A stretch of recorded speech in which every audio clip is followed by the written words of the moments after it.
Polisi mkoa wa Simiyu linapenda kutoa ufafanuzi kuhusiana na taarifa inayosambaa kwenye mitandao ya kijamii kuhusu gari la polisi kutumika kubeba wanachama wa Chama cha Mapinduzi Machi 22, 2025.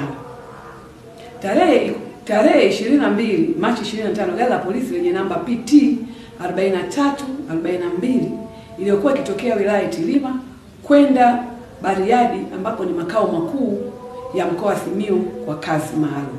Ilipofika maeneo ya kijiji cha Budalabujiga, walikuta gari namba T 356 AAK aina ya Scania mali ya kampuni ya Alliance iliyokuwa ikiendeshwa na Yusufu Mayanga ikiwa imeharibika.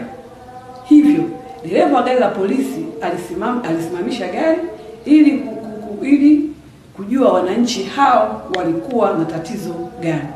Ndipo wananchi hao walieleza kuwa walikuwa wameharibikiwa na gari waliokuwa wakisafiria, na hivyo wakaomba msaada wa usafiri kwenye gari hilo la polisi.